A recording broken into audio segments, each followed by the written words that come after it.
Good morning, Victoria. How are we doing today? Hope you had a wonderful week. Inner Peas, good morning. I hope you had a wonderful week, Inner Peas. Sorry the video is kind of whited out. Trying to get used to some new lights in here. And I had to adjust the brightness on the camera, how it's picking up the actual light. So it'll take some getting used to. Went from, I guess they're halogens. I don't know what the hell the original bulbs are called. They're massive bulbs that are in these studio lights, but these are new LEDs. Good morning, Mike. Hamadullah. Good morning, So-So.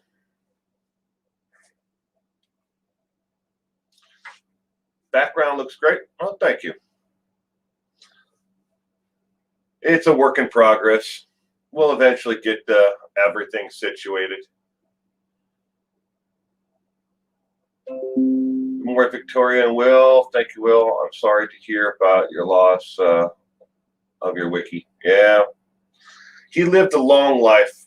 He lived a better life than he ever would have had anywhere else.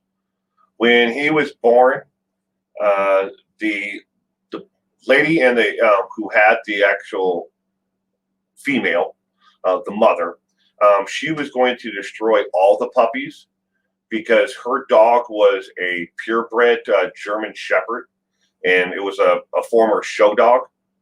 But her dog had gotten together with another dog, and they were going to destroy all the puppies because it watered down or it destroyed her bloodline.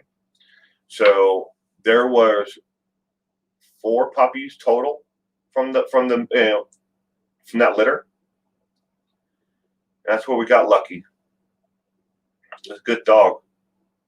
He was a member of my family. He wasn't just a pet. He lived 24 years.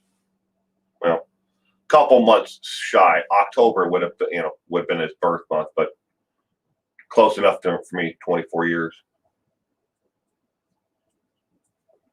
Yep. Smith Shoes. Good morning.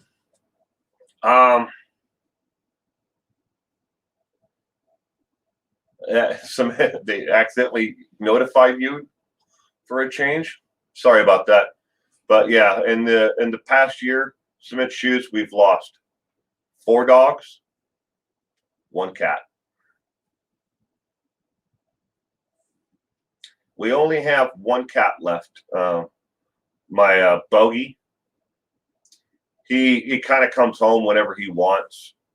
I don't know where he goes most of the days.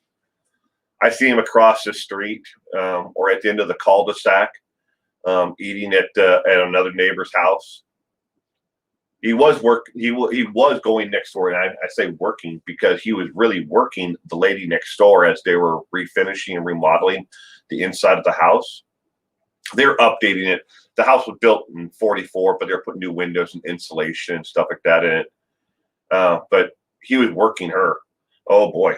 Every day, he'd show up at their place and then walk around in front, and she'd pet him, and then she eventually started bringing him treats and stuff like that. But he was working it.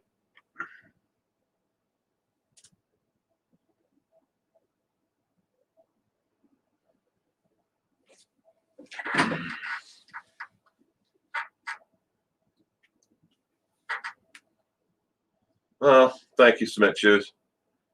CME Fashionable. So sorry for your loss. Pets are members of the family. They are in our family. And it's like losing one of your children to us. But he lived 24 years. He was a good dog. He used to go everywhere with me. Sometimes I'd even take him to the golf course with me, and he'd just sit there on in the seat in the golf cart and just watch what I was doing. You had to let him run around, in some of the holes, and he wanted to chase the deer. He'd just sit there and he'd look at me. He's like, "Can I go? Can I go? Can I go? Can I chase him?" But he was a good dog. Never really did much in the way of training him. Like how we housebroke him and stuff like that. But he was very, very loyal, very protective.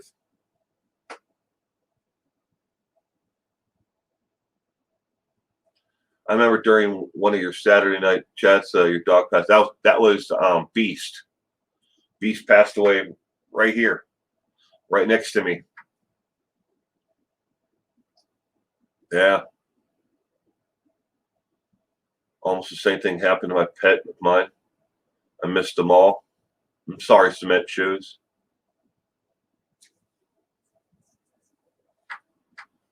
Uh, 24 years for a German Shepherd CME fashionable is extraordinary. A good life. Most German Shepherds live between 14 and 17 years. The last, I will admit, the last 3 years, Lucky was on medication because he had hip dysplasia that really bothered him. But with medication, he wasn't in any pain.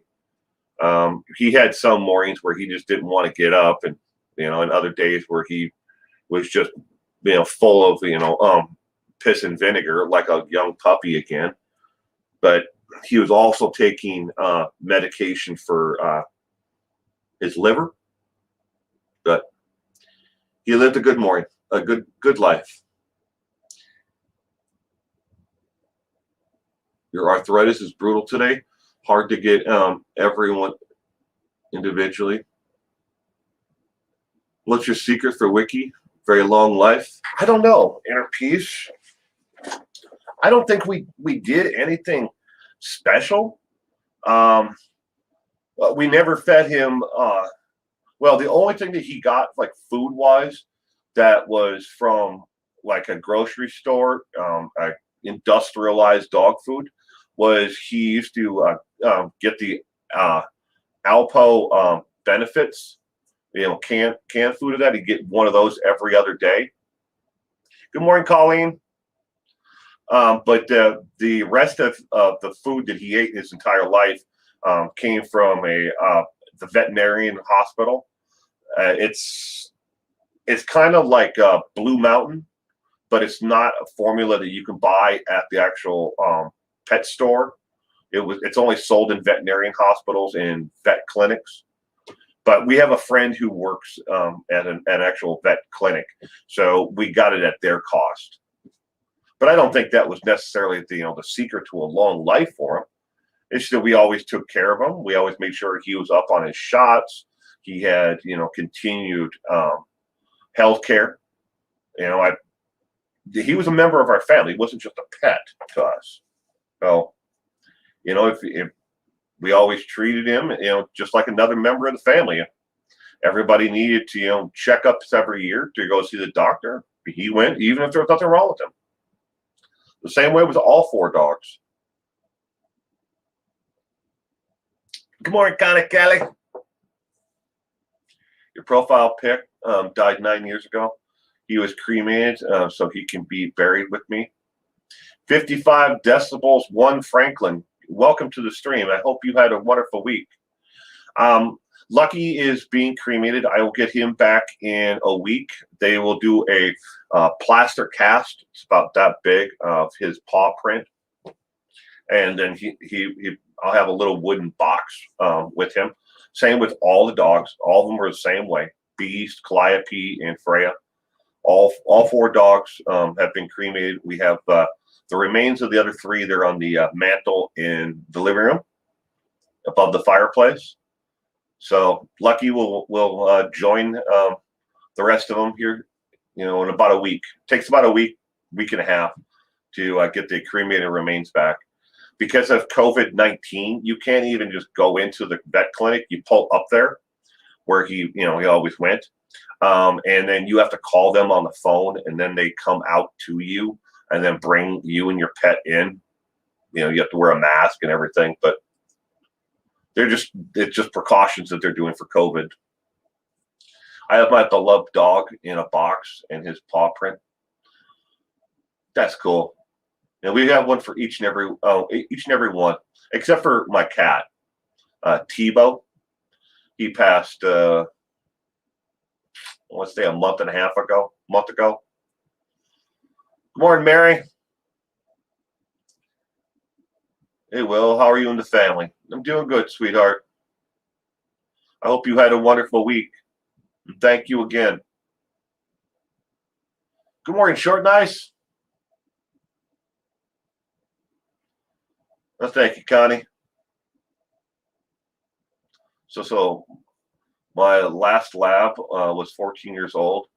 And it only took 6 weeks for me to get my new friend, Bobo, my profile pic.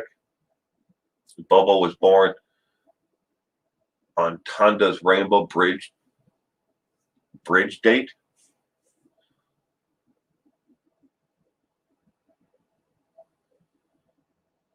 I don't know what Tonda's Rainbow Bridge date is. I don't know what reference that is, but that's cool.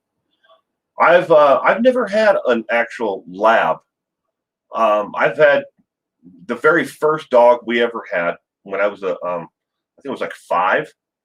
We had a German Shepherd, a purebred German Shepherd that was a former police canine dog, police dog.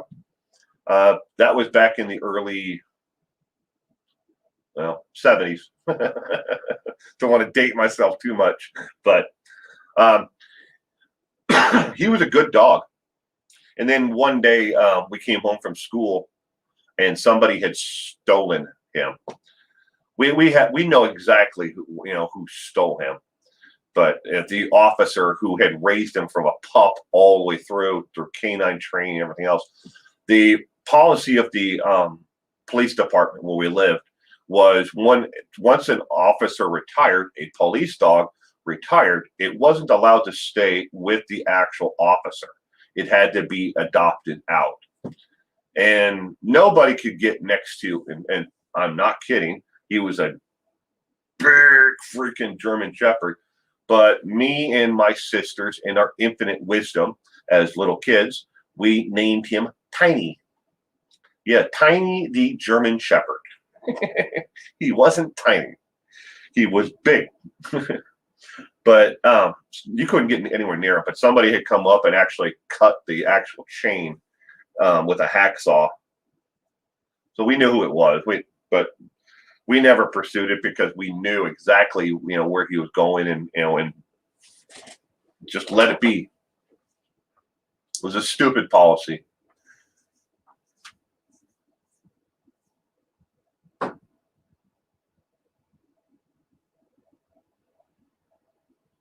You have to put your Lily to sleep too? I'm sorry, God.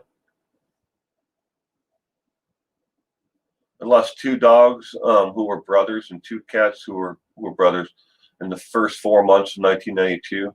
I had a cat neighbor murdered in 2000. I'm lucky I'm not in prison over that one. No pet since. We at Smith Shoes, me and my wife, after we've had these dogs for so long, and 2 of the dogs that we had were blind and almost completely deaf, and they were born that way, and it was almost impossible. There was only one animal, dog boarding place here, where we live. There's like 30 different places you can board your animals while you go on vacation or whatever. But there was one place that would actually board them because they needed special needs, dogs. But in the 24 years that we've had all the dogs, it was almost impossible for us as a family to take vacations together. My wife would take her vacations. I would take my vacations. And we couldn't do them together because we couldn't find anybody. If they didn't have room, well, you just didn't go.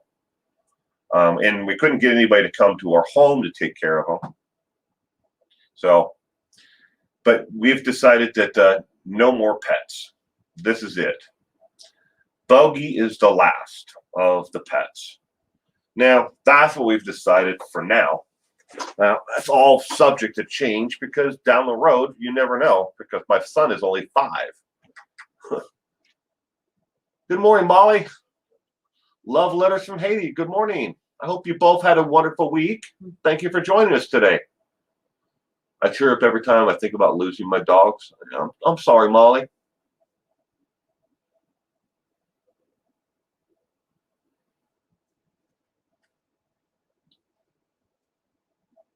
Good morning, Will. How's it going? Hope it's not too hot up where you are. Right now it is 94 degrees and it is 8:16 a.m. 94 and sunny. That's what it says right there on the screen. On the bottom, that the taskbar, on the bottom it has a weather report. It tells me what the temperature is outside and it tells me what the temperature is in here. In here right now it's 70 degrees in the studio. Thank God for, we got the AC in here fixed and in the house. 94. Yep. You can't take another one. I don't blame you, Smith Shoes. Debo in the movie Friday was his nickname. Oh, Debo? Wasn't that the big guy in Fridays? One was built like a shit house or whatever he called him. What is that actor's name?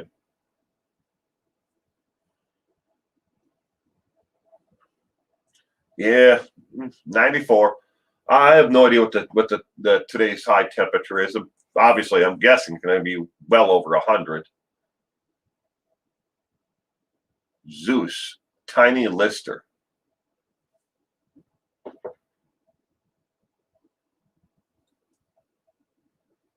Gayla, good morning. I hope you had a wonderful week. You haven't had a pet in years. Inner peace. He was also a wrestler, so he was a giant guy. I know he just. I've seen like the Friday and was it the second one, like the day after Friday or whatever, the second one, and then I've seen like the barber shops. They're funny movies.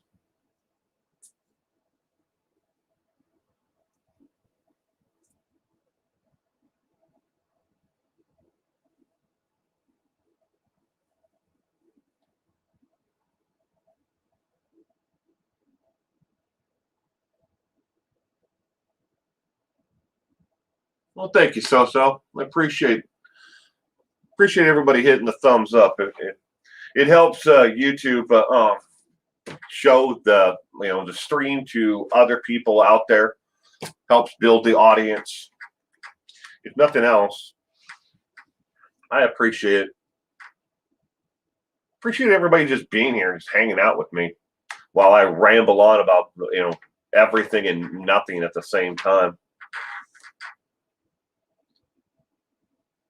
Tomorrow we've got True Crime Trivia night. That is at 7 p.m. Pacific Daylight Time. But tomorrow afternoon, I'm going to do my third. I'm actually trying to hold up 3, but it's hard for me to actually move these fingers. Hold on. There. 3. I'm going to do my third ever premiere. I still don't understand the concept behind premiere. I've read about it, but I don't understand it. Good morning, Carrie. I hope you had a wonderful week, and thank you for joining us today. And thank you. He's in a better place now. He's off chasing around that missing tennis ball, and trying to find that missing milk bone. It hurts. I'll admit it. It definitely hurts losing him, but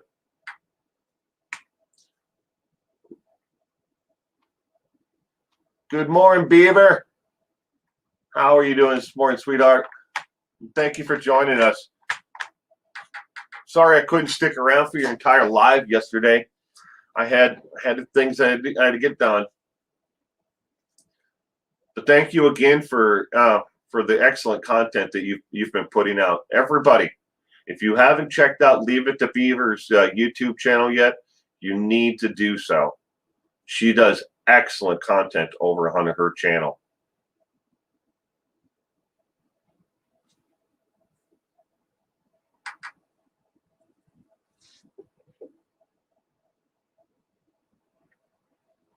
Go check out some of her videos, and if you like what she's doing, give her a sub, give her a thumbs up.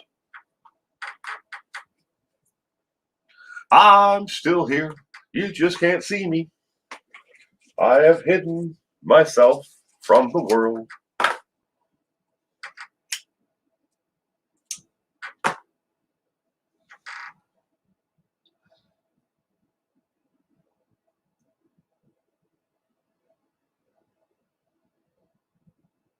Yorkie Poo, Abby. We had for 10 years, 3 years ago. I'm sorry, Leave It to Beaver. Yeah. You know, I don't want to, like, put them on a scale of, how much, I miss my pets. I mean, I miss each and every one of them differently at the same time. But I think the one pet that I lost that really got me was 5 years ago. I had a cat that I had rescued. The family who had him, they'd have been feeding him nothing but table scraps. It was a kitten, an absolute kitten. Like, he was like not even a week old. They were trying to feed him table scraps because the mother had died, and they couldn't figure out why the kitten wasn't eating. And I was like, you guys are idiots. So they asked me if I could, take it to the vet, and nurse it back to health and then bring it back. And I was like, oh, okay, yeah, that's going to happen. So I took it to the vet, and the vet's like, yeah, this kitten needs to be given formula, through a syringe, to nurse it back to health. It probably won't live because it's been so starved. And I nursed that cat back to health, and I just called him up one day, and I was like, yeah, he died. Sorry.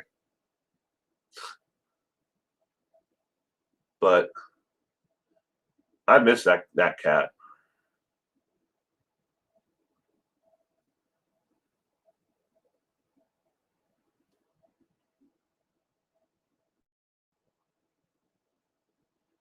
You love short. You love premieres.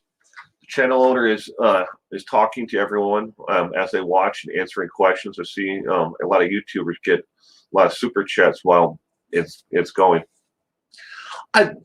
Here's my question about that, Short Nice. So the video is playing, and yeah, I'm in the chat, and I can answer questions and like everything you just said there. That's true, but at the same time, isn't that taking away from the experience of somebody watching and actually learning the information within the video?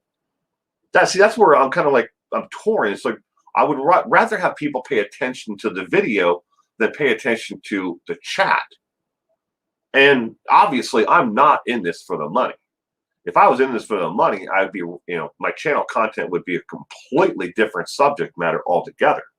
I'd be doing like tech reviews or, unboxing videos, or makeup. I mean, that's what pays on YouTube. Doing true crime, I make 1/10 of a cent per every one of you who was here, watching this content. 1/10 of a cent. So it takes 10 of you to equal a penny. So, I mean, I'm not bitching about it. Don't get me wrong. It is what it is. I can't do anything about that. But I'm obviously not in it for the money. Good morning, RRH. How are you doing, sir? I hope you had a wonderful week.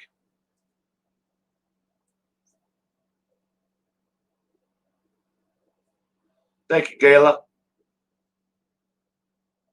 You had a rescue squirrel?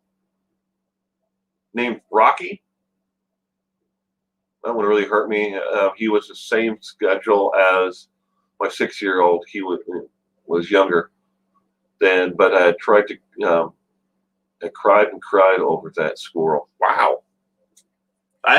We have a squirrel that follows us around at the golf course. It only has 3 legs. We call him Tripod.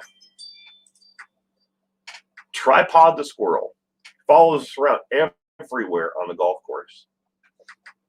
He'll come right up to you and jump right up into your golf cart. Everything.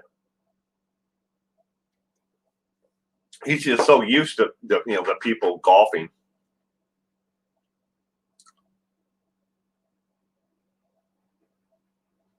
If I wasn't so physically useless with this arthritis, I have a bone erosion. I'm sorry.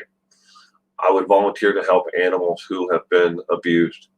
Anyone who can abuse an animal is bred to the bone, psycho. Yeah. Sounds cute, Carrie. Yeah. We have no idea how he lost his leg. Yeah, I mean, he won't let us get close enough to actually hold him. I mean, but he'll come right up to you and he'll eat out of your hand. He's just been out there for years on that golf course. We only see maybe a handful of squirrels everywhere, all over the golf course. But Tripod's been there for years. He's always right there near the clubhouse. I think he just gotten used to people, feeding him or eating whatever falls on the ground from outside in the picnic area, outside the golf course.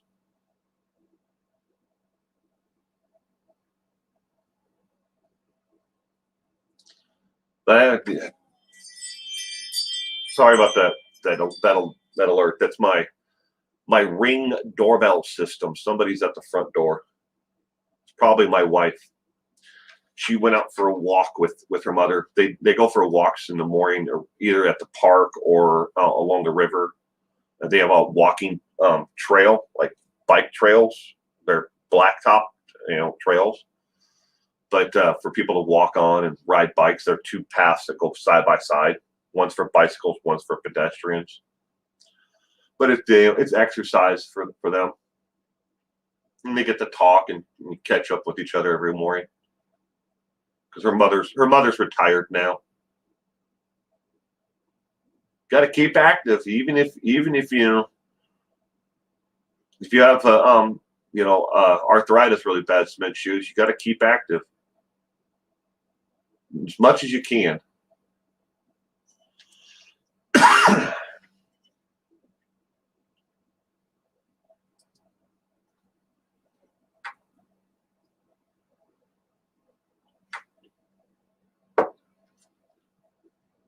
Little overwhelmed, I'll admit.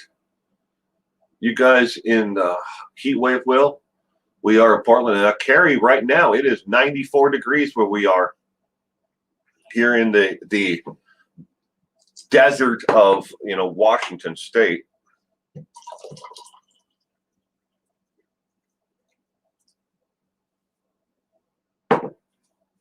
But yeah, heat wave. We've got about another, this is August now, the 14th.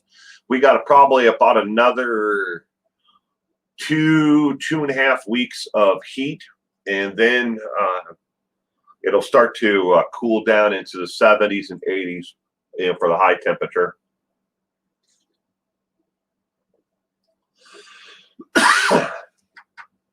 Love Me Like Music 7. Love the name. And welcome to the stream. I hope you had a wonderful week.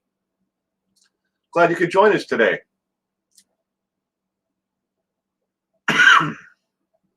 I hope Barry's next 2 trial dates have some bombs.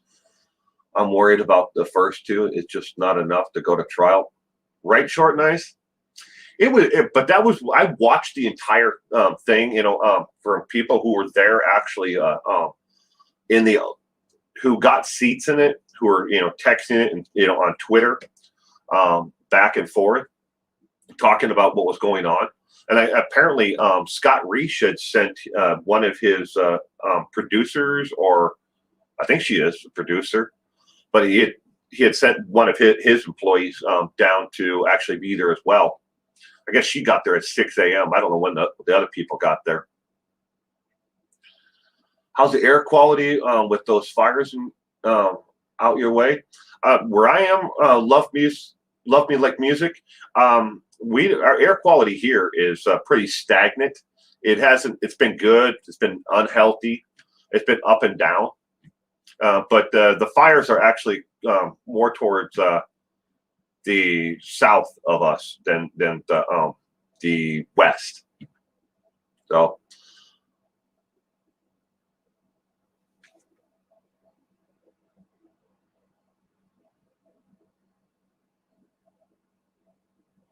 But yeah, short nights. It was kind of peculiar. There wasn't a lot of like, gotcha, moments in the first two preliminary dates.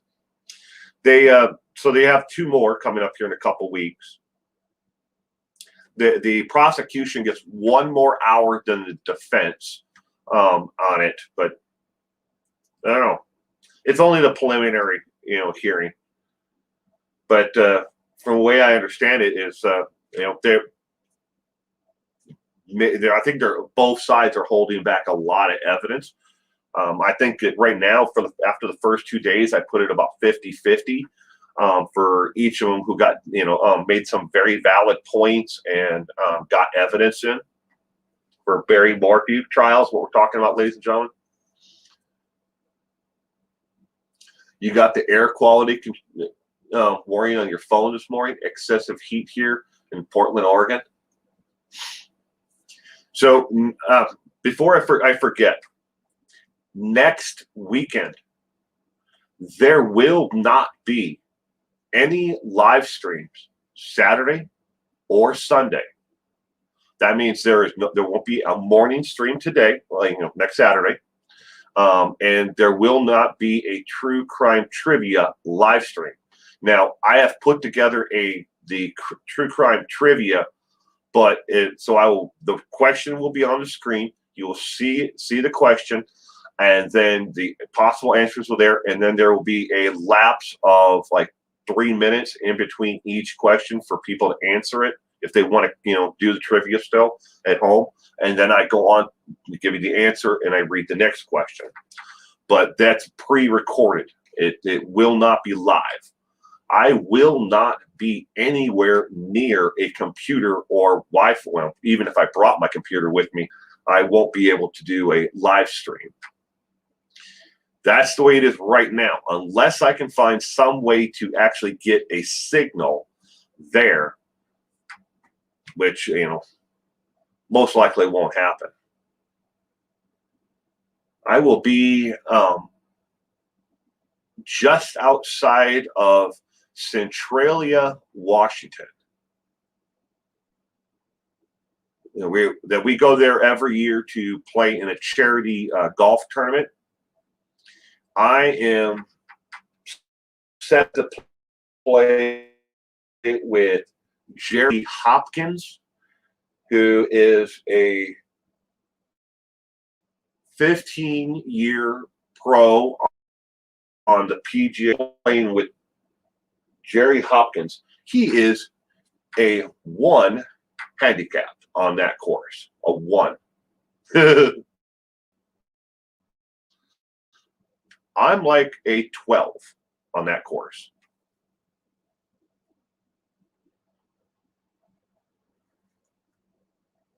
It's about 10 degrees cooler than Texas right now.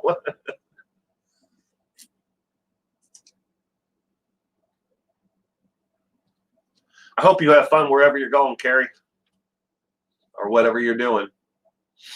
Humidity is awful in Alabama right now. I don't know. I think I'd rather be in Alabama, though. I want to go back down south and I'm waiting for all this COVID shit to get over with, because I'm tired of just being at home. I wanted to travel. I want baseball back. I want minor league baseball back. I want to be able to, stop in small town America, and visit people and not worry about, are they going to let me into the restaurant or whatever? I just want all this shit to be over with. Do you know a golfer by the name of Kevin Kraft? I love me like music. I no, it doesn't sound familiar to me, but no,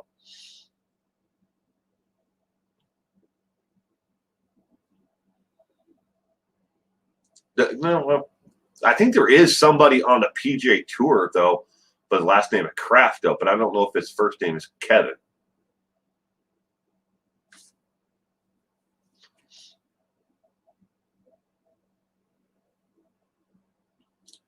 Just want life to get back to normal though. I want to travel. I want to go see my family. Although they're all anti-vaxxers and complete idiots, I still want to see them. I gather that from their Facebook, posts. Stop the mandate. You can't force your drugs upon me.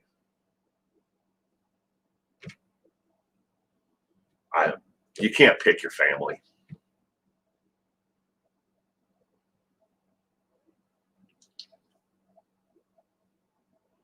$55 to buck all one Franklin. Smiley face.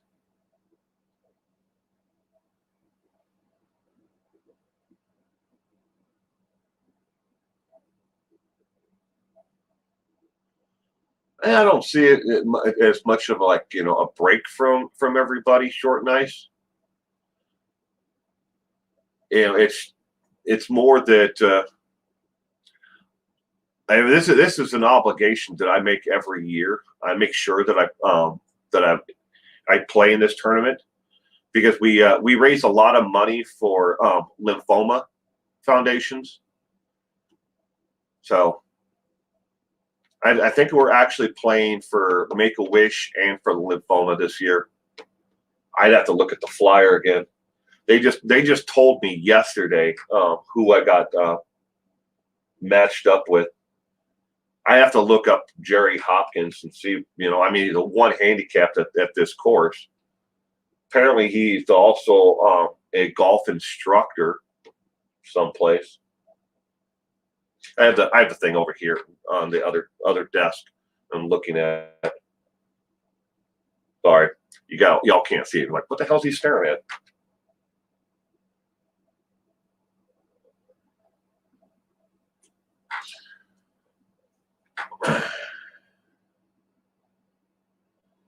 Kind of Kelly, your family's nuts for sure, just like mine. You can't pick them, can we? Leave it to Beavers in Tennessee. Come here and don't care, no restrictions, pretty much. Yeah, I just, it's been so much of part of my life for so long. Leave it to Beaver. Every June, traveling the United States, just stopping in. Not really having. I have a goal to get to, Wisconsin, or at least for a couple of days. But I have an entire month, 30 days. I take off, and I would just go. And if I only drove 40 miles one day and I spent the entire time, in some tiny town with population of 50 people, and I spent the entire day just talking to locals and hanging out, that's what I did. And I really enjoyed that. Just sitting down and talking to people, and finding out what's going on and what they're worried about in this world. And then COVID hit, and that pretty much closed everything down for everybody. Have you ever golfed in Southern Pines in North Carolina? No, I've never golfed in South Carolina at all. I have in North Carolina, but never in South Carolina. The last time we played in North Carolina would have been 1994, 94, 93, right in there somewhere. That was the last time I was back there, in the Carolinas to actually play golf. Played at some. It was a municipal golf course, like city-owned golf course.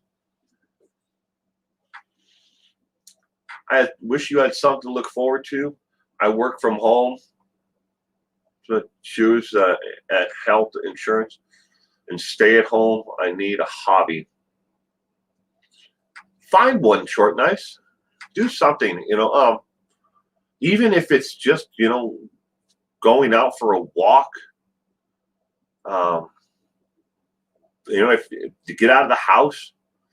I have a lot of friends who are retired. This may not be sound interesting to you, but they go to the mall, and they people watch. They walk the mall for exercise, and then they sit down and they have a cup of coffee and they just watch, the younger, new generation and how they act and how they, what they're doing.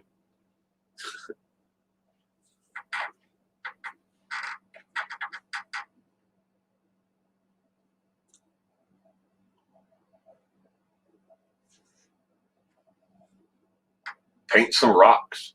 I have a friend who does that. She paints rocks and with little pictures on them, and that she set up a website, and then she writes on the bottom of them the name of the website. And if you find the rock, you turn the backside, so it actually has the name of the website on there. If you find the rock, you can go to the website and you tell them what rock you found and where you found it. And she's hidden them all over the West Coast, from San Diego, California, to the peninsula up by Puget Sound. It's interesting, and then people take, and they ask you, on the website, do not put the rock back in the same place. Go place it someplace else for somebody else to find.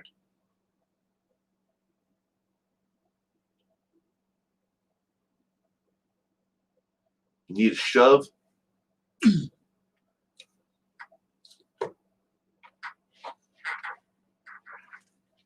Failed by doctors so many times. ESP with mom, having advocate for my parents' full-time job. That doesn't. You got to find something.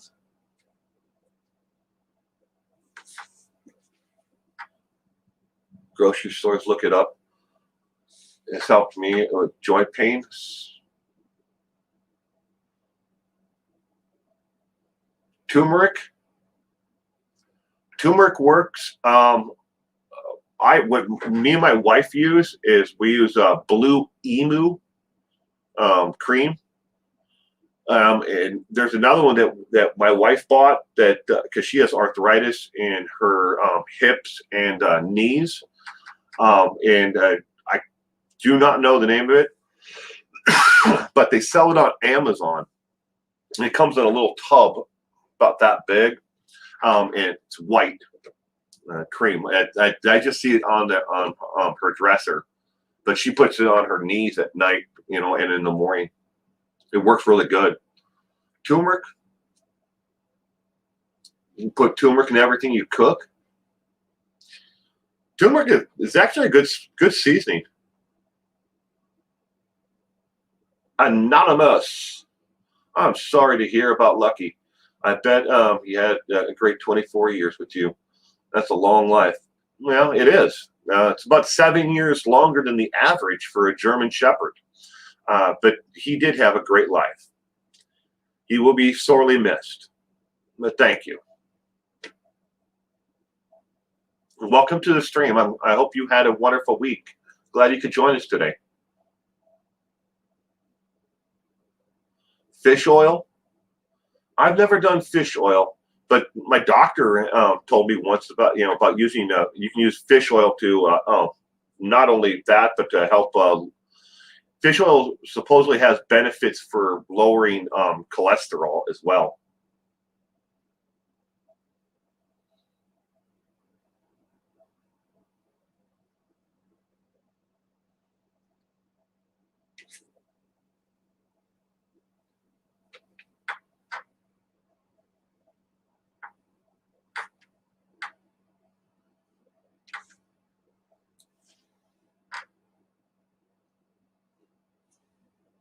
Fish oil lubes the joints.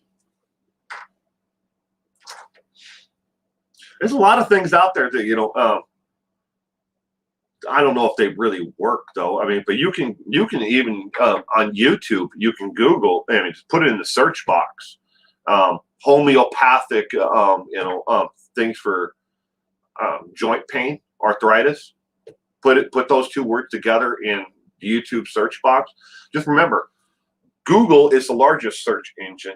YouTube is the second largest, search engine in the world. Bing, I didn't know they were still around, but they are. They're number 4. Yahoo is like number 3, and then I can't remember what it was, like Excite or some other one that is like number 4. But Bing is down number 5. But they go up and down. Some have like benefit. They boom up over each other, but then none of them are ever going to touch Google and YouTube. For search engine. SEO, never going to happen. Good morning, Sarah. Just popping in to say hi. Hi, Sarah. Welcome. I hope you had a wonderful week.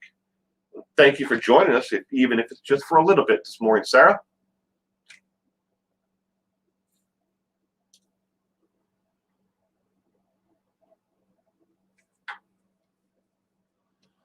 Fish oil breaks you out.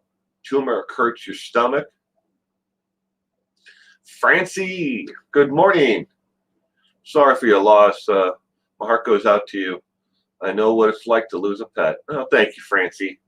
I hope you had a wonderful week, Francie. He was a good dog, and he will be missed. But I hope you had a great week. Thank you for joining us this morning. Avocado will raise your good cholesterol and improve your skin and hair. Avocado oil, definitely. And you can. This is going to sound gross, but my daughter actually takes, an avocado, takes the pit out, scoops it all out, and then mashes an actual avocado before it's actually a totally ripe, because you get more essential oils out of it before it's 100% ripened. But she uses it, puts it in a stone and pedestal thing, and mashes it, and then and you can actually see the oils start to separate out before it's completely ripened, and with an avocado. And then she'll use that on her, like make a mask out of it for the skin. She swears by it. It's better than, it's so much cheaper. It's a fraction of the cost what you would spend for, something you'd buy from, beauty supplies. But it works. So she likes it. She swears by it. Excuse me. I'm always encouraging anybody to have spare time. YouTube acrylic pours. Fabulous hobby. And it's extremely easy to do. Excuse me.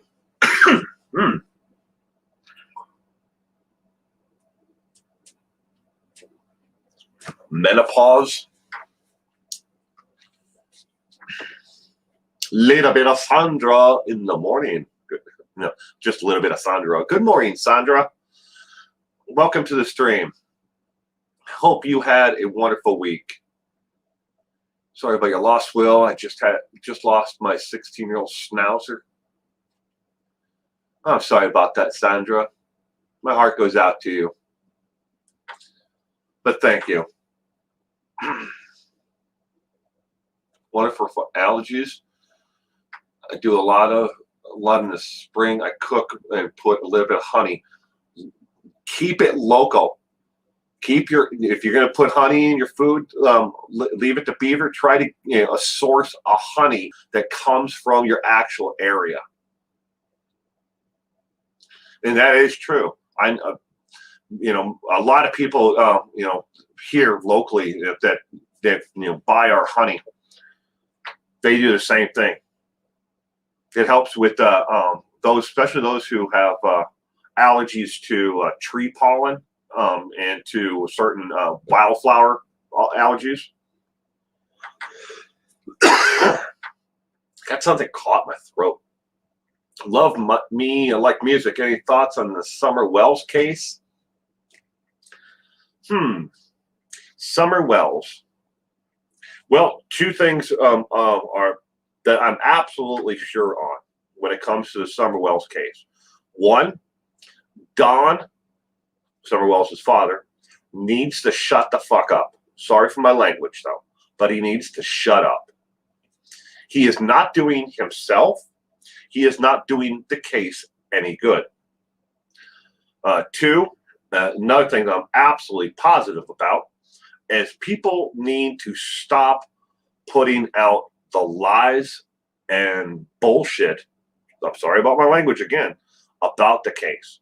There are so many lies and speculation about the case that is doing nothing but it's hampering the actual investigation at this point, because people are calling in tips from psychics and from things that they hear on and see on the internet, and it's hampering the actual investigation of the case. The police department, the FBI have all said, please just stop. Because at this point, you're doing more harm than you are doing good. So, because somebody says something about the case, it gets a little attraction on the internet. Somebody else hears that, and they're like, you know what? I bet that 15-year-old drowned her on purpose there in the horse pond, and her mother buried her next to the pond. That's a real tip that was called into the anonymous tip line, ladies and gentlemen. There ain't no proof to that at all. But they have to investigate it.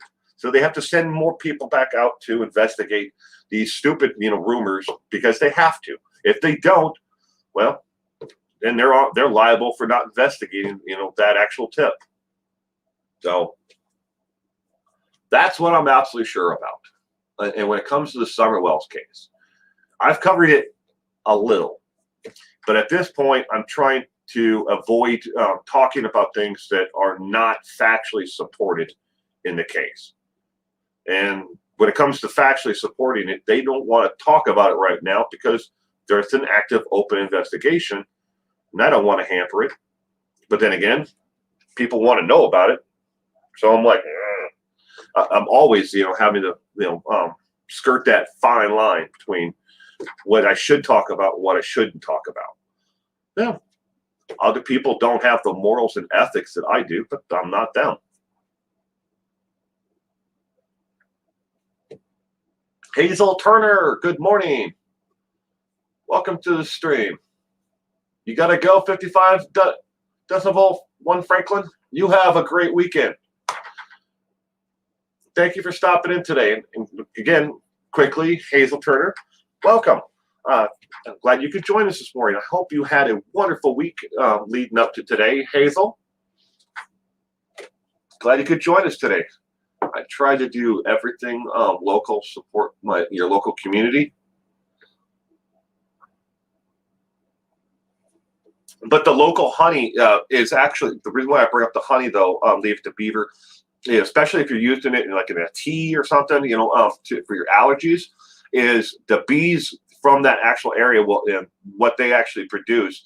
There's a small, finite small amount that's actually going to help you get over your allergy symptoms, because of the bees are from that area, as opposed to buying honey off the shelf from your grocery store, which you got to be careful with, because there's a lot of fake honey out there. Trust me and my wife have spotted it 1,000 times. You can go into the supermarket and it says honey, and you turn it over and you read the finite ingredients on the back of it. Especially, and I'm not picking on them, but especially at Walmart, the value brand, their home value.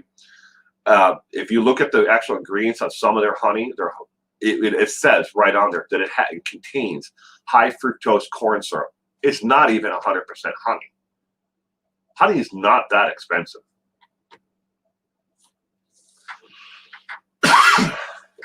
Excuse me. I honestly never thought I'd see people get more crazy than they did about the Watts case. And good morning, Robin. Well, it's happening with Summer Wells. Yes. It's still happening with the Christopher Watts case.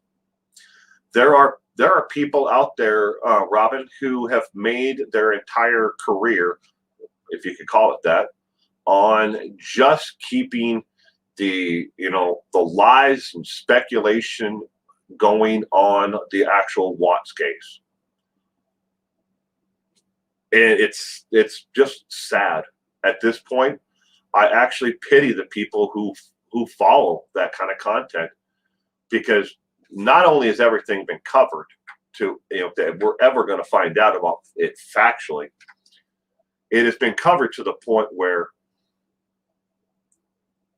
there's nothing else left to talk about, and the person who's actually creating the content knows that. But he's got to keep on. You all know who I'm talking about. He's got to keep it going so he can actually make more money off of it. But there are others out there as well who are never going to give it up. Websites that have been set up just to for people to leave tips, and talk about it. Where you have to pay money to behind to get behind the closed door to actually see the content. And all it does is just keeps it's like a wound, an open wound, and somebody jabbing a knife into that open wound to the Ruscek family over and over and over and over and over again. They're just never going to let them go. They're never going to let them have a moments of peace the rest of their lives, unfortunately. It's sad. When you heard about Gannon Stausch, Gannon got the story about what happened to Gannon got to me too. My brother's keeper, good morning. Welcome to the stream.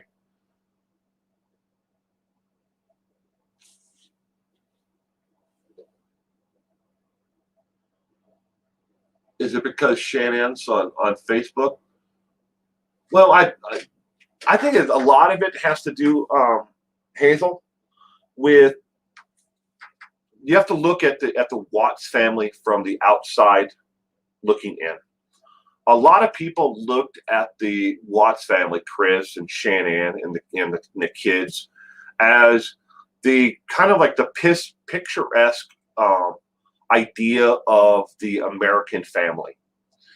Here are two adults who were raising themselves up from a certain social economic level, who were raising themselves up. And yes, Shannon did add to a lot to that by having such an open public persona. But what people saw on Facebook and what they fell in love with on Facebook was not the actual Shannon that everybody else knew. Now, she was a great person, don't get me wrong. All her friends and all her family will admit she was a great person. It's just that she had an image that she needed to portray to actually sell the actual Thrive product. And everybody thought that her life was so picturesque and everything was so beautiful, and it surrounded this picturesque family of the husband, the wife, the children, the picket fence. They looked at it and then when tragedy struck within that, it's so hard for people to wrap their heads around how something so perfect and so pure can go so wrong. And then people try to figure out psychologically how the pieces started to crumble apart. Are there signs of that you can then put in context to the family maybe next door, or your sister or your brother, or maybe even your own family? And are those pieces that are here, do they match your situation or these other situations that you know of? And that's what kept the story going for so long. But once we got the complete puzzle and we finally got the answers to how everything was destroyed from the inside out on the Watts family, that's when I trying to pick a word here that is nice. That's how the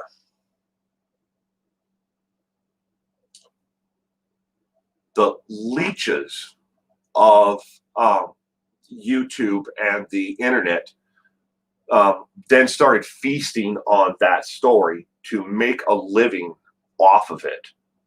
And when all of the information dried up, they had to start making stuff up to keep everybody else feeding, into the story. That's, in a nutshell, how it all breaks down.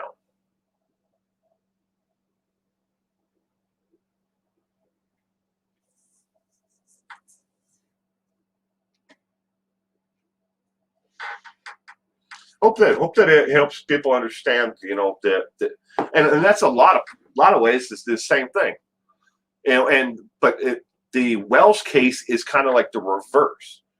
Everybody, looks at the Wells case looking in, and they look down on, the mom and the father, in reverse. They want to say, well, I'm better than them. Everybody else in all these other family circles I know around me were better than them because of the way that they speak, the way that they live, their alcohol or drug use or whatever, or his criminal convictions or her violent tendencies. They want to say that they're better than them.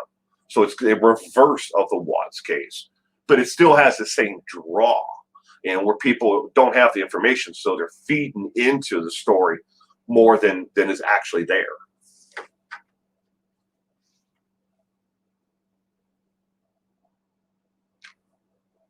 That's true.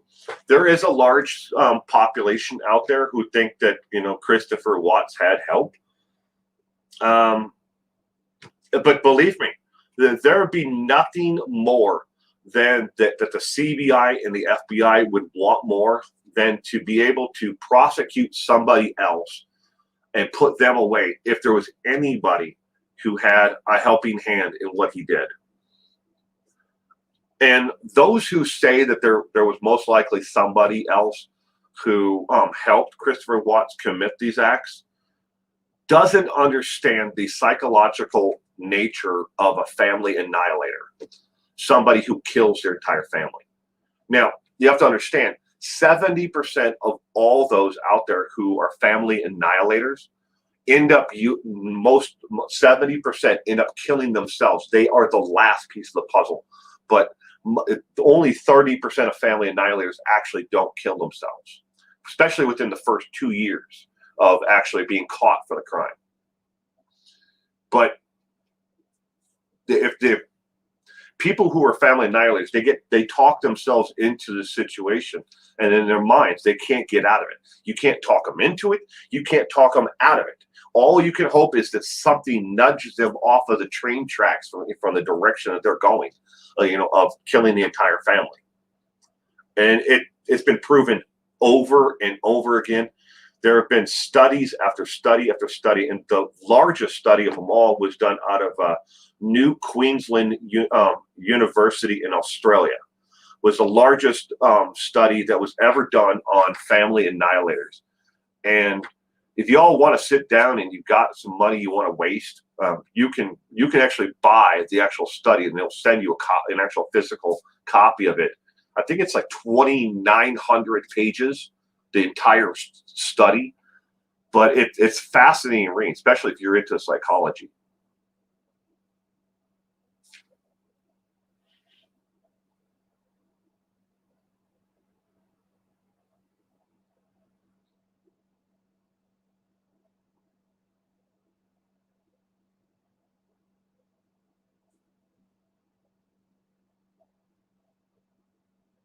Well, your better half cement shoes?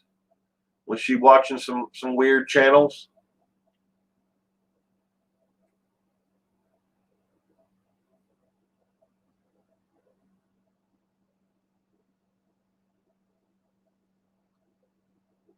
She has a screen name, Electric Chair Detective, and went on Mel Mel's live.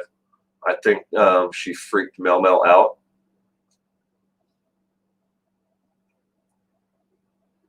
Well, thank you, Carrie. Colleen, you love that? Thank you. Chris once said he felt like there was no turning back once he made up his mind. Yeah, even before doing it, there was no turning back. The moment he put his hands on Shannon, he knew he could not go back from that moment. That moment on, that was the split second he put his legs over the top of her and put his hands on her neck. He knew everything was never going to be the same. Even if he didn't kill her, if he just choked her, that would have been it. His life was over as a father, and the picturesque life that he had and everything was going to fall apart before him right then and there. And he absolutely could not be there anymore. And in his mind, he really believed that his family was suffering just as much as he was internally. He had built it up inside of himself that they were all being persecuted for his decisions and for Shannon's decisions. I wouldn't call her the better half, more like the other person in the house.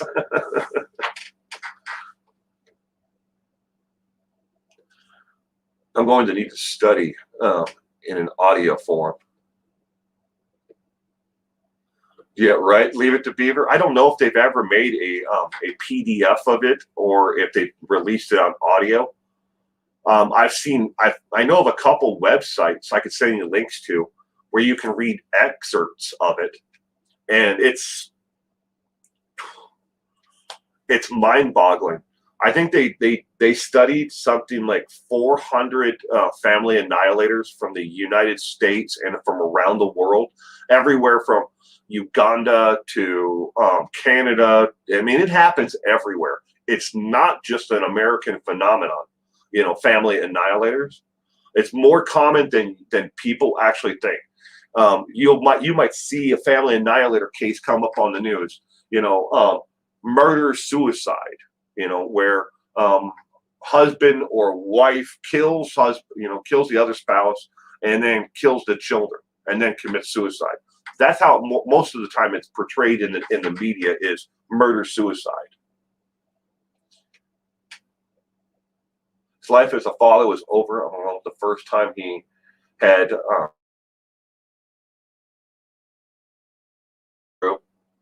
okay, who's has forgotten to hit the like button? Yeah.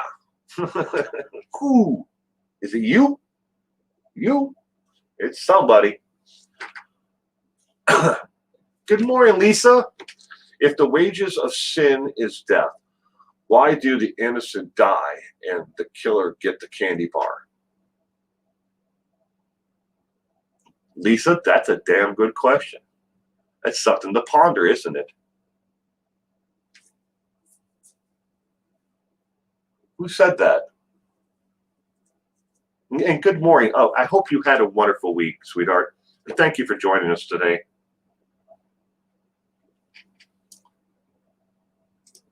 I am still here. I have not gone anywhere. You have not lost anything.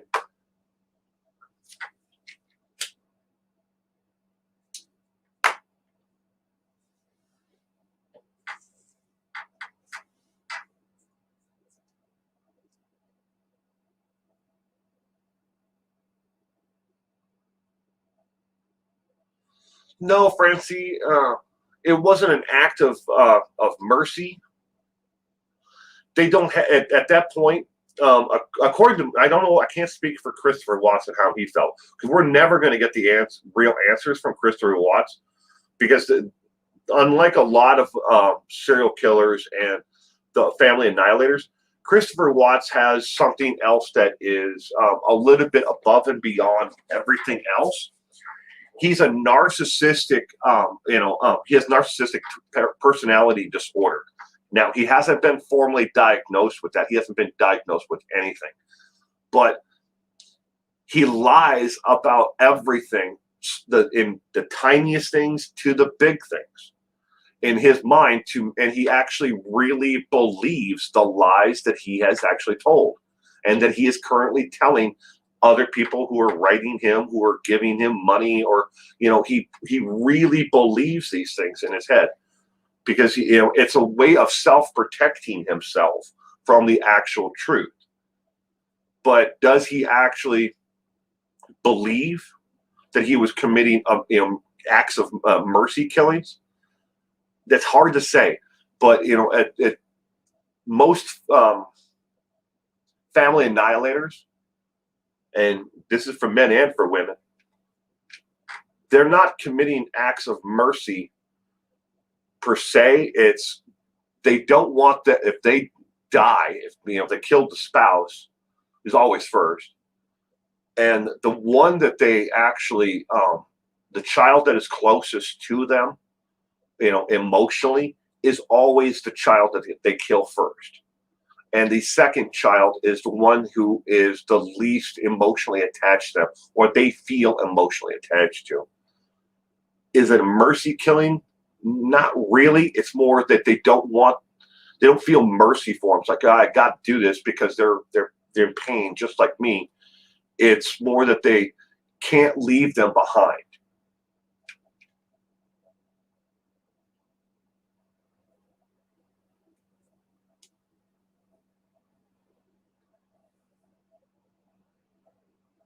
From Liarville, narcissistic personality disorder. Hell is on earth. It is.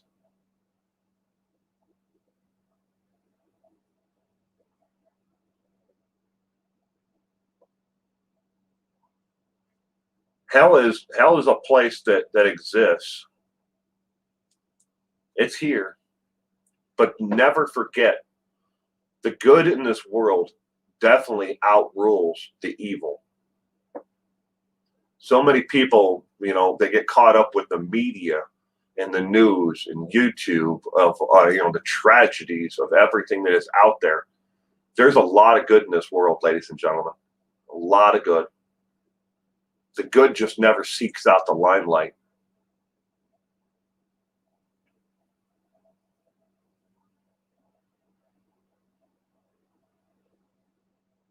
Liars are training for murder.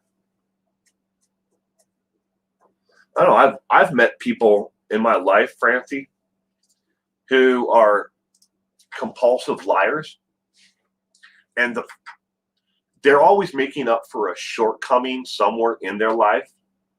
Either they don't feel adequate in social situations, they don't feel adequate within their work or their family or something along those lines, and they lie to try to cover up for where they see shortfalls.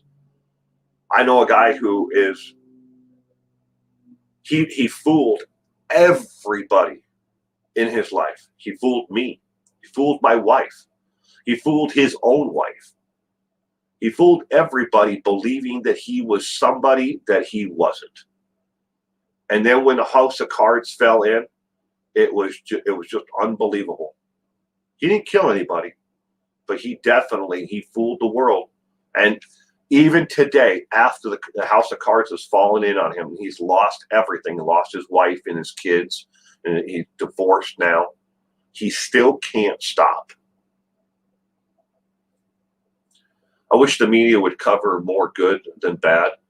People wouldn't be so divided.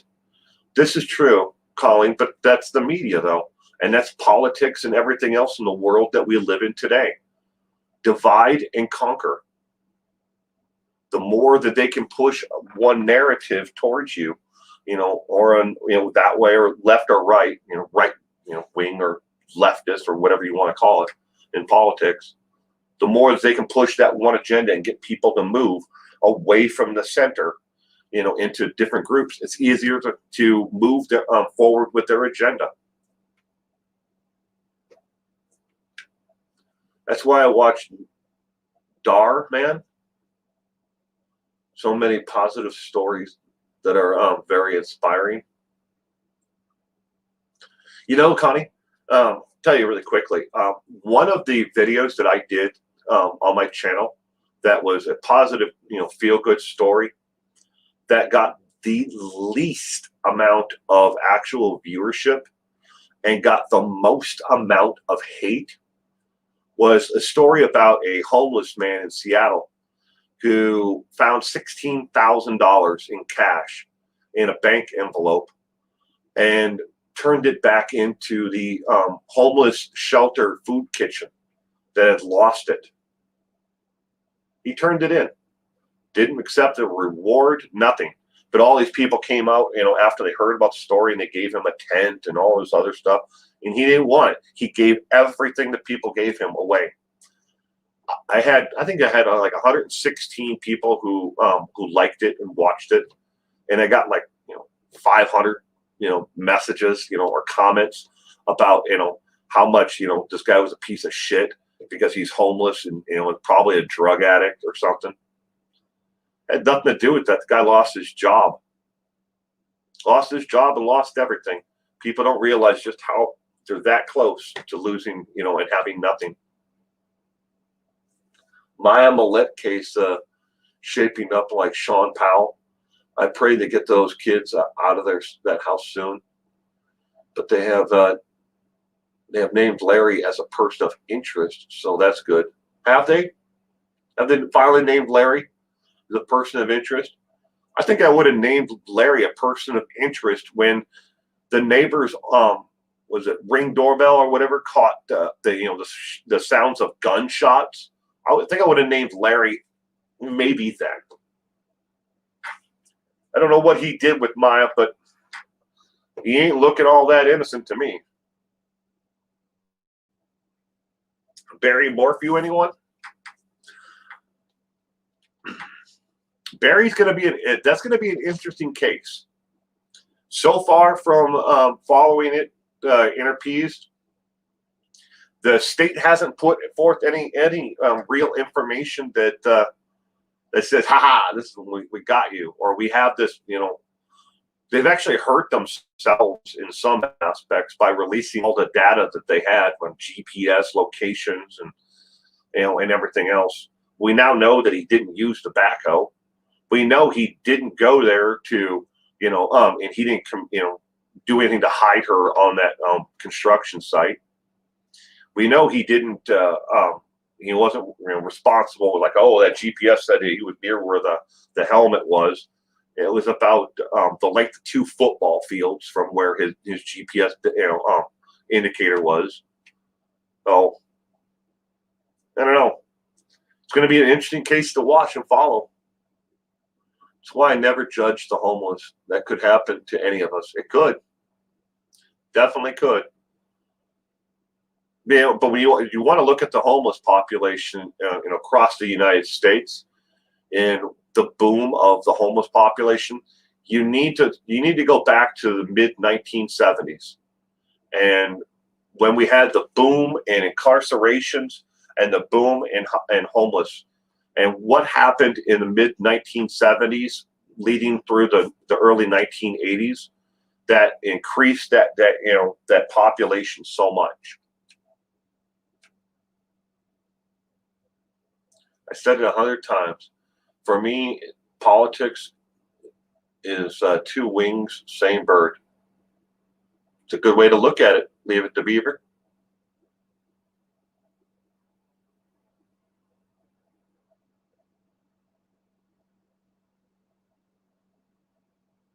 Despised.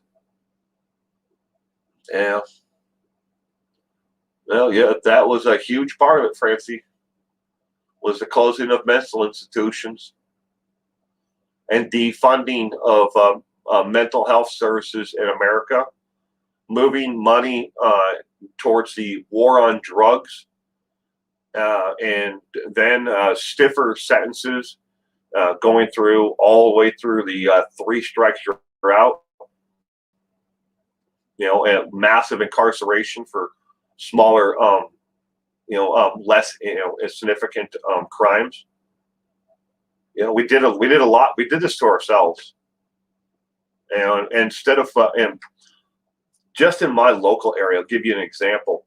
We used to have 2 different apartment complexes that housed around 300, 350 lower to medium income families. We bulldozed both of those places and forced that 700 possible people who lived in those apartment complexes out of the city. And what's in its place? Condominiums are now that rent for $1,800 to $3,000 a month.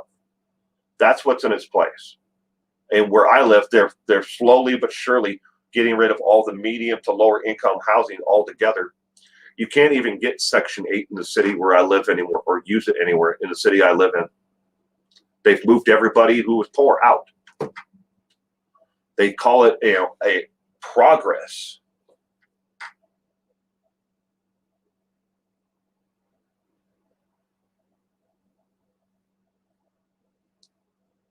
Going to go. I'm having a great day. Hope you all have a great week. Bye, Robin. Thank you for stopping in today. Virtual hugs to everybody. Debbie Mayhew, happy Saturday, Will. Just think it's scary how social media is to find people guilty immediately. I'm glad that you don't do that. The reason why I always watch you. Well, thank you, Debbie. I let the facts speak for themselves. I may come off as deadpanned, dry, boring. I've heard it all. But, I'm giving you the facts. I'm giving everybody the facts. It may not be the best way to do it. I'm certainly never going to become the next rising star of YouTube. I'll get there eventually. I'll get to a place where, this is all sustainable. I feel terrible for young people today with the cost of homes and just day-to-day living. Yeah, they are screwed if things don't swing back around. This is true, my brother's keeper. This is true in a lot of ways. I know my daughter can't live anywhere else. She's got a college degree. She works 2 jobs, and she can't afford to live anywhere in our local community. She can't. They've priced them out.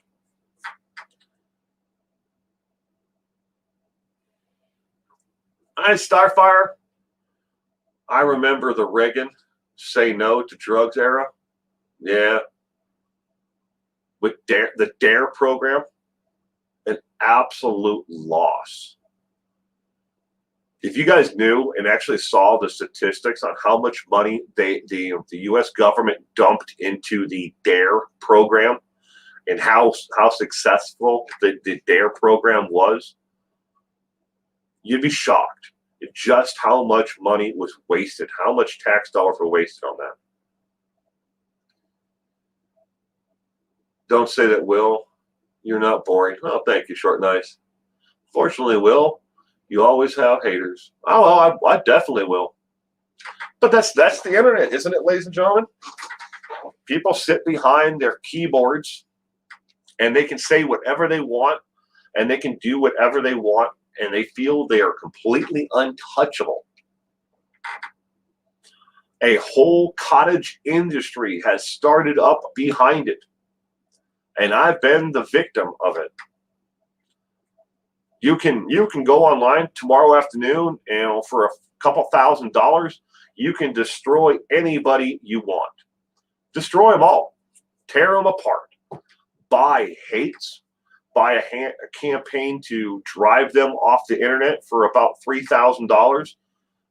There are bot programs out there that will leave comments and destroy someone's actual online presence. Instagram, Reddit, doesn't matter. YouTube, Facebook. You can destroy someone's entire life for a couple $1,000. And YouTube and Google know it. And they've known about it since it started, and they've done shit to actually stop it. I went through the DARE at school, and now I'm 34 and 6 years clean of pain meds. Miranda, good morning, and thank you. And just keep on doing one day at a time, Miranda. Do the next right thing. What the heck are wrong with people? Sick. Yeah.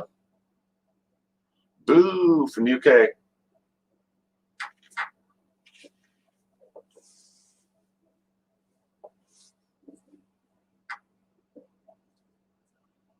Takes time. My nephew is now 7 years clean off of meth, and I don't think he's ever going to mend all the bridges. I hope you can, Miranda, but it hurt. His addiction took a toll on the entire family, for sure.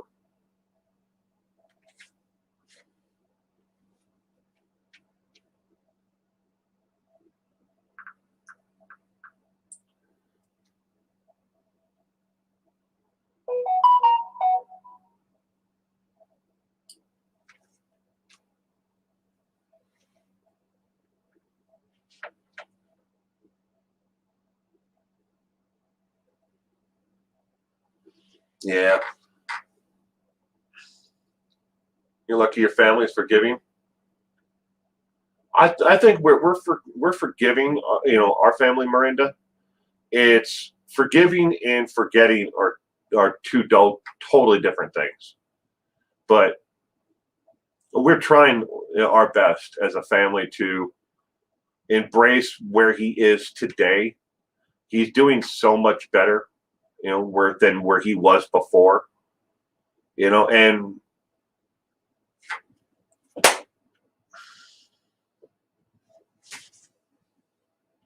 mosquito. That was weird. Paula Parkinson, welcome. I hope you had a great week, Paula. Welcome to the stream. I'm glad you could be here today. But the same though, it's easier to forgive than it is to forget. But we're trying. My family they come from they're a different place in this world than me or my immediate family. I'm talking about my extended family, my sisters, nieces, and nephews, and cousins, uncles, and stuff like that. It's hard to explain. They're of a different. I don't want to say it's necessarily religious or political. They don't let things go. They hold on to them forever. Yeah, it takes time to show that. I mean, it's been 7 years. I'm still waiting for him to try to make amends to me for what he did to me. I mean, I've seen him probably a couple dozen times in the last 7 years. He's never made amends to me. I mean, I don't hold it against him, nor do I ever expect him to actually make amends, or just even say that he's sorry for what he did. It's just, I don't think he realizes just how many people he affected in what he did. But that's for us, though. The situation can be completely different for you and for everybody else out there. Are family annihilators usually the father? No. It goes both ways. There's been some really famous cases of mothers who have been family annihilators. And they don't always necessarily have to, kill the spouse. The spouse may be their target, but they weren't able to get to their the spouse first, and they killed the children, and then they were planning on killing the spouse. And there's all kinds of different dynamics. They're not like you can put them all in a box and say this is the family annihilators and these are all the traits that they have. Just like serial killers. I mean, there's the top most likely traits of a serial killer, but not every serial killer can be put into a box. They may have, 4 or 5 of those 10, but they most also may have these other traits around them, just like family annihilators.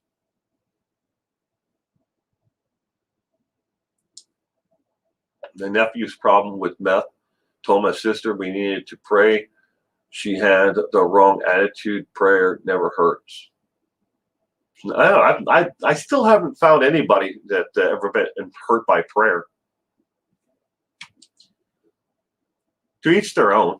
I mean, you either believe, in a higher power, or you don't. Some people prayer to them is praying for, the lotto numbers. I pray for the lotto numbers every week. Well, more of the Powerball numbers every week, but I forget to buy them though. I pray for them, but I forget to buy the ticket. Some people believe in a deity or a person. I still don't think that it hurts.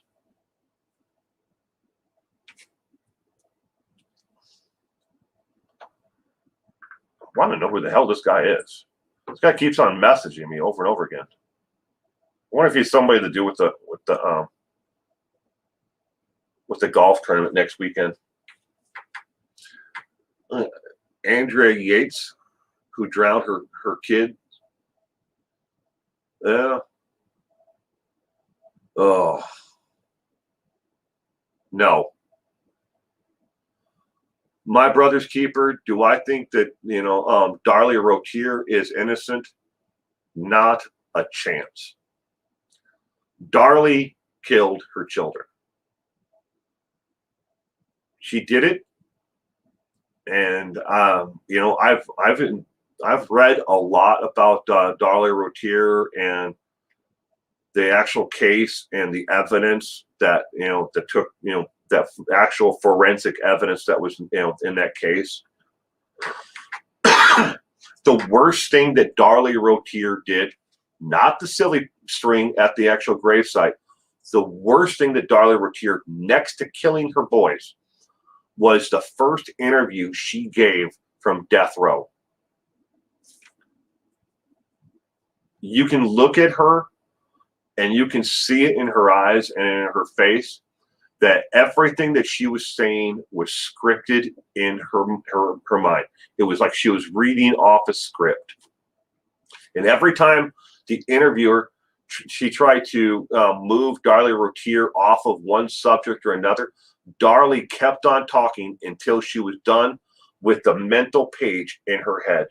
She had already memorized everything that she was going to say on every single thing, and she was reading it back like a book in her mind. And you could see it in her eyes. It's just, just dead. There's no life there in her at all. So in my mind, and for everything that I've read and studied about Darlie Rotier, guilty as fuck. Why wouldn't she kill the baby?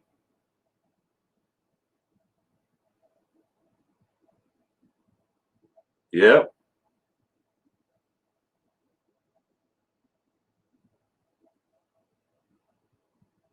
You think she's guilty also? When you lose faith and esteem and self-respect, it's practically impossible to keep it for anyone or anything else. Well, that's true.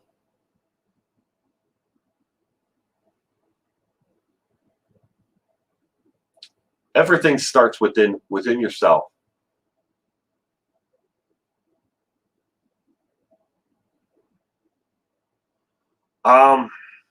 Man. So shoes. I don't remember the lady's name.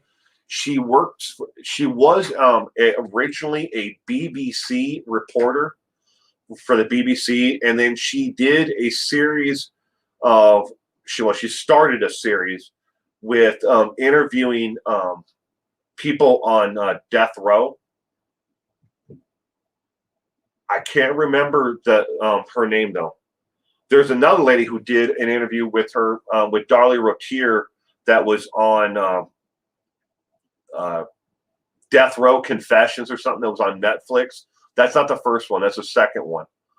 But this lady, she used to be a reporter with the BBC, or maybe BBC Two. I can't remember.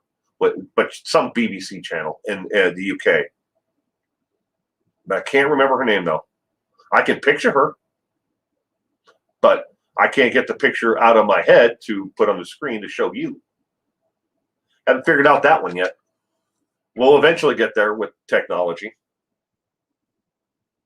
She's a shorter lady, blondish brown hair, short, cut to about here. Speaks with a real thick, British accent. That was the first interview that Darlie did. The second one was with a lady from, I want to say maybe it was part of Frontline or something like that, about death row, interviews or confessions. Forensic files, everything points to Darlie's guilt. Yeah. Those bruises on her arm were horrible. Always wondered how she could have done that herself.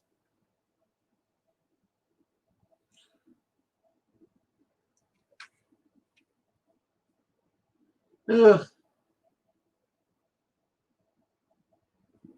Did Darren cause the bruises? I don't think Darren necessarily knew that she was willing to go that far to save her actual ass, and what she was looking at. Darren was looking at more of, someone to, right? We all know factually, he tried to hire someone to burglarize his home and attack them. He wanted that. That was his scheme, was to save their ass, through insurance fraud that way. But Darlie, when everything did in her life, though, if you look at the entire thing, you put aside the actual murder of the children for a second, and you look at everything else and how it stacks up in her life, everything was kind of like, this is what I want to do. This is the my goal. I want to be in front of your attention. I want to be number one in your attention.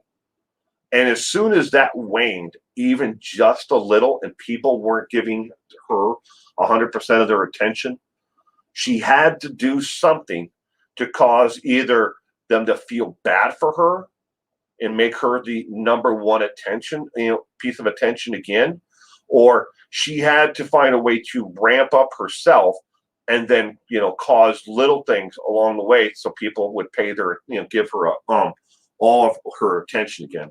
And that from Darren and from everybody in her community. She always had to do things like that.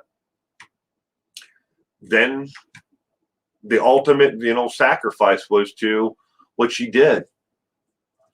If she sacrificed her two boys, and she blamed it on an intruder, everybody would feel bad for her, and that would make her the center of attention for so long.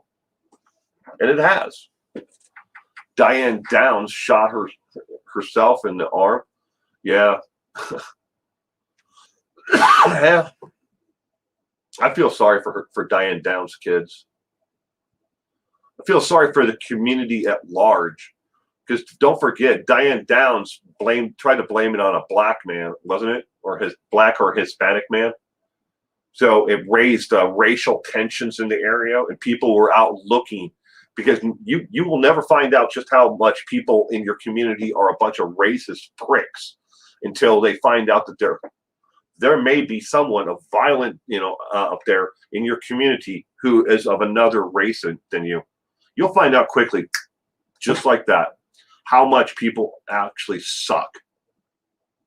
I've seen that happen firsthand in my life. I was 6 or 7 years old, sitting on front porch of our house on Minnehaha Avenue in Minneapolis, and we had a screened-in front porch to the house that we lived in, and we hear a bunch of screaming, from there's like a little bit of a hill about a block away because the street goes down, it's like this, and then it goes up. We hear a bunch of screaming from that area, and all of a sudden we see a whole bunch of people, I mean, a mob running down the street, and we see two African-American men in front of the mob running away from an entire white mob of people. And they were going from door to door trying to get in and get away from this mob. And they ended up beating those two guys to almost death. And later on, the police department and everybody else went house to house to house, searching the bushes for weapons that these two African-American men supposedly had. They're supposed to have had a baseball bat and 3 guns. They had on shorts, no t-shirts at all, because I guess they had been ripped off by the mob had attacked them at the top of the hill. They had no bats, no guns, nothing at all. I was 7 years old, and I watched a mob of probably about 50 white men beat 2 black men to almost death in my neighbor's front yard. For what? You know what it did? One supposedly made a comment about someone else's sister, a white man's sister. That was in the 1970s. You'll never realize just how much your neighbors all around you, and these are all neighbors who are a part of this mob, who beat these people, these 2 guys almost death. But the police were in on it. They charged both of those gentlemen with a burglary and a bunch of other crimes, and that they didn't commit. They were just trying to get away from the mob that was trying to kill them. But you never realize, again, my point is, you'll never realize just how much your neighbors are a bunch of racist, assholes, or, how much hate there is out there. And Diana Downs started that. She brought up the tension, blaming on somebody else of another race. And the community started, marching around. They didn't have any tiki torches, but they were out looking, to lynch someone for what happened. It's sad. That's the world we live in. Emmett Till. Yeah, right. Don't forget about Emmett Till and what happened to him. George Zimmerman's a prick. See how much his gun sold for? I actually saw that auction. It was when it was going live. I don't know if they actually completed the auction or if they took it down and then he sold it privately.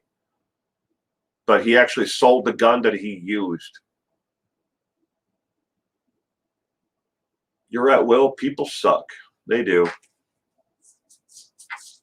50 against 2. How brave, right? I was mugged in 2009. Everyone I told immediately said, "Was it a black guy?" Pissed me off. It was a white guy with a long ponytail.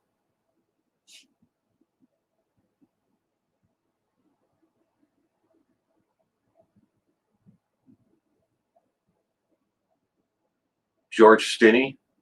It's most of the horrendous cases ever. Yeah, definitely. Stinney. A lot of people don't even remember, or have heard about the George Stinney case. Cement shoes.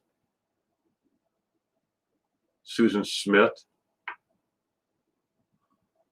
But it happens over and over again.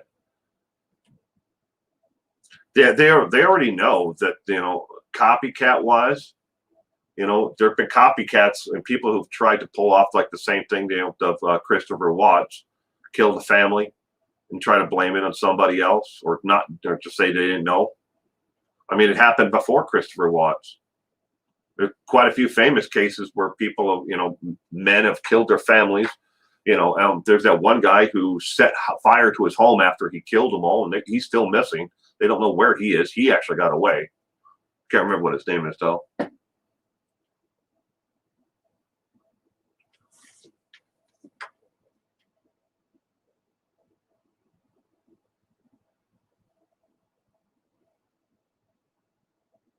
But what we need to remember is we need to remember the Trayvon Martins of the world.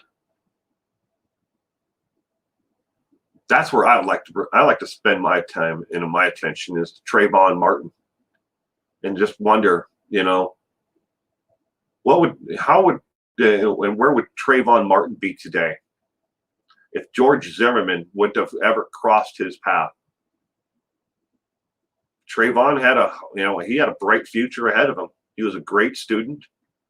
He had a family that loved him. He had a community that supported him. He wasn't in trouble with the law. And then George Zimmerman crossed his path. For what? Robert Fisher. That's it. Starfire. Thank you. Robert Fisher. He killed his family and set the house on fire, and they still haven't found him.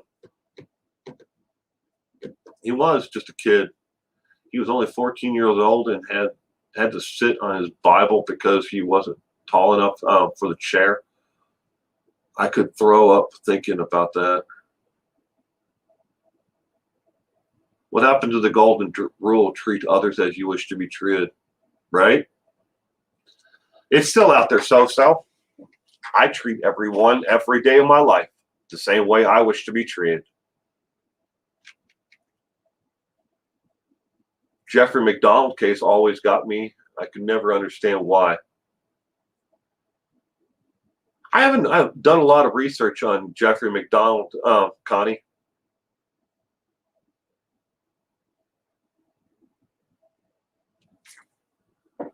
I know who he is. I've read about the case some and what he did, but I've never got too far into it.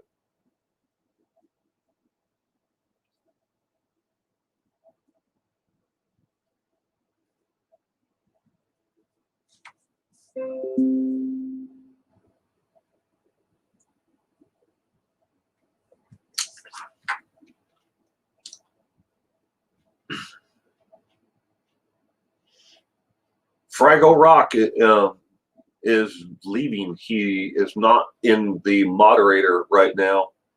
Well, he's a moderator, but he has to go to work. He never comments in the stream,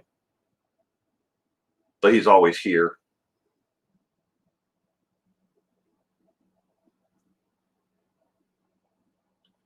Watch the movie Fatal Vision.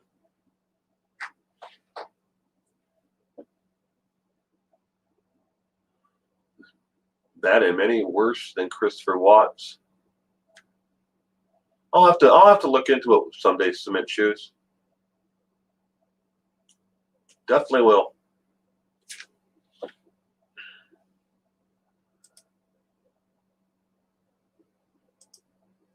Take that banner away. Ladies and gentlemen, I'm going to wrap up today's morning's live stream in general, discussion with everybody. I appreciate everybody who stopped in today. Don't forget tomorrow I think I have it set for 10:30 or 11, something like that. We have a premiere, and then tomorrow night we have the true crime trivia. It is general true crime trivia tomorrow night, not the one killer. Well, thank you for the super chat, my brother's keeper. Have a coffee on me today, Will. Thank you. I really appreciate that. The Joel guy case was horrific. But everyone, I hope you have a wonderful weekend and stay safe out there. And just remember, there is a lot more good in this world than there is evil and bad. As long as we keep that in mind and we do the next thing, the next right thing in our lives and for those around us in our community.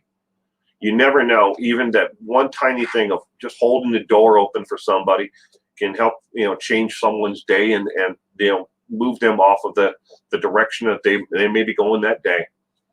But everyone, thank you again for the condolences for the loss of my dog and for being here. I really appreciate it because this is kind of like my therapy. Every Saturday morning, I sit here and I get to talk with everybody about everything and nothing at the same time. So, but I really appreciate it. thank you again, everyone. And we will see you again, not next Saturday. No live stream, at least right now, unless I can find a way to get internet connection in the mountains. So